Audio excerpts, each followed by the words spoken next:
یہ کتاب ہے شیخ العالم حیات الخدمات حضرت مولانا سید ناظم علی صاحب یہاں تشریف فرما ہے، انہوں نے یہ کتاب ترتیب دی ہے۔ آپ حضرات سے گزارش ہے کہ حضرت کے سوانح حیات پر مشتمل اس کتاب کا مطالعہ فرمائیں۔ اور ہم اور آپ سب دیکھ رہے ہیں کہ اس روحانی محفل میں ہم سے خطاب فرمانے کے لیے خطیب الہند حضرت مولانا عبید اللہ خان اعظمی صاحب تشریف فرما ہیں، تو ان کا خطاب نایاب انشاءاللہ ہم بلا تاخیر سماعت فرمائیں گے۔ مولانا عبید اللہ خان صاحب اعظمی کے بارے میں ہم سب جانتے ہیں کہ حضور حافظ ملت کے چہیتے شاگردوں میں سے ہیں، حضرت مفتی اعظم ہند کے فیض یافتہ اور ان کے مرید ہیں، اور بزرگوں کا مرید اللہ کے فضل و کرم سے کبھی دائیں بائیں نہیں ہوتا،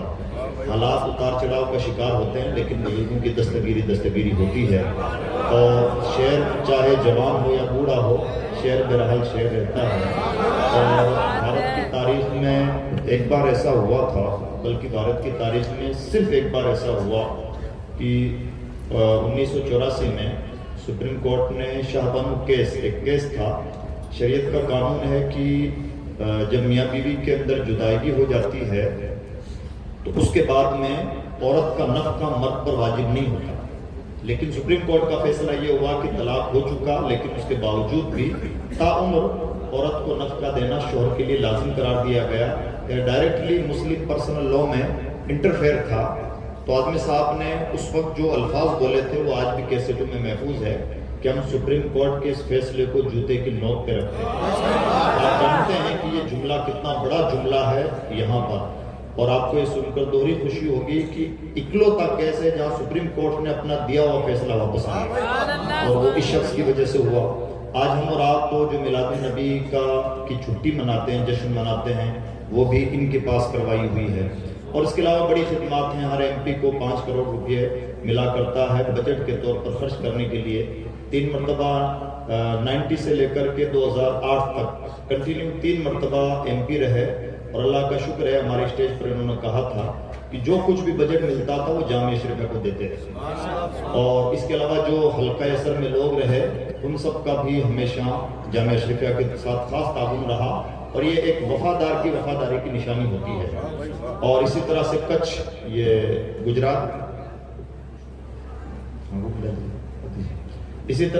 گجرات میں ایک بڑی تعداد میں مسلمان تھے جو پریشان حال تھے، کانڈلا پورٹ میں ان کو جاب نہیں مل پا رہی تھی، تو اعظمی صاحب کی کوششوں سے ہزاروں لوگوں کو سرکاری جاب یوں ہی کہہ لیجیے کہ بڑی آسانی سے ملی۔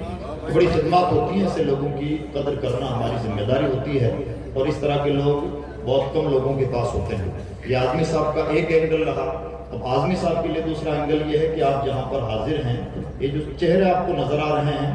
اللہ کا فضل و کرم ہے، یہ بات کہنی نہیں چاہیے، لیکن ان میں جانے کون کس مرتبے کا حامل ہے، یہ اللہ کا شکر ہے، اور یہ جو کچھ بھی بہا رہے ہیں اس عظیم ہستی کی وجہ سے ہے۔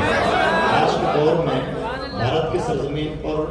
ٹھوکریں کھانے کے بعد میں کھلے دل سے اس بات کا ہمیں احساس ہے کہ اس طرح کے لوگ نہیں ملتے جنہوں نے تصوف پر پی ایچ ڈی کرنے والے مل جائیں گے، تصوف پر فلسفہ بگھارنے والے مل جائیں گے، تصوف پر لمبے چوڑے مقالات لکھنے والے مل جائیں گے، لیکن دل کا میل کچیل دھل کر کے صوفی بنانے والے نہیں ملتے۔